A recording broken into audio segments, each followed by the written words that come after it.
You may be looking at your life from a natural perspective and think like, I'm just one among the crowd. But there is a favor of God which will make somebody say, wow, I like this person. You can't explain it, but that's favor. So ನೀವು ಸ್ವಾಭಾವಿಕವಾಗಿ ನೀವು ಅಂದ್ಕೊಳ್ತಿರ್ಬೋದು ಗುಂಪಿನಲ್ಲಿ ನಾನು ಕೂಡ ಒಬ್ಬನೆಂಬುದಾಗಿ, ಆದರೆ ಅಲ್ಲ, ಎಲ್ಲರೂ ನಿಮ್ಮನ್ನು ನೋಡಿ ಆಶ್ಚರ್ಯ ಪಡುವಂತೆ ದೇವರ ದಯೆ ನಿಮ್ಮನ್ನು ಮಾಡ್ತದೆ. When you look at Esther chapter 2 verse 9, ನೀವು ಎಸ್ತೇರಳು 2:9 ವಚನವನ್ನು ನೋಡುವುದಾದರೆ, out of thousands of young women, the man in charge, Haggai, the Bible says, if you look at the Message version, he took special interest in her. ನಾವು ನೋಡುವುದಾದರೆ ಅಲ್ಲಿ ಅಧಿಕಾರದಲ್ಲಿರುವಂತಹ ಹಗ್ಗಾಯನು ಸಾವಿರಾರು ಸ್ತ್ರೀಯರಲ್ಲಿ ಎಸ್ತೇರಳನ್ನು ಆರಿಸಿಕೊಳ್ಳುತ್ತಾನೆ, ಆಕೆಯಲ್ಲಿ ಆಸಕ್ತಿಯನ್ನು ತೋರಿಸ್ತಾನೆ. It says Haggai liked Esther.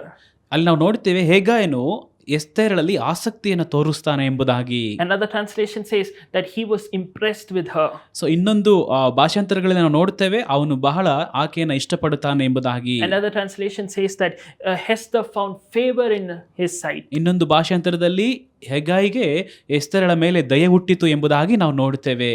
I want you to understand God's favor is going to make the right people to like you. ನಾನು ಹೇಳ್ತೇನೆ, ದೇವರ ದಯೆ ಸರಿಯಾದ ವ್ಯಕ್ತಿಗಳು ನಿಮ್ಮನ್ನು ಇಷ್ಟಪಡುವಂತೆ ಮಾಡ್ತದೆ ಎಂಬುದಾಗಿ.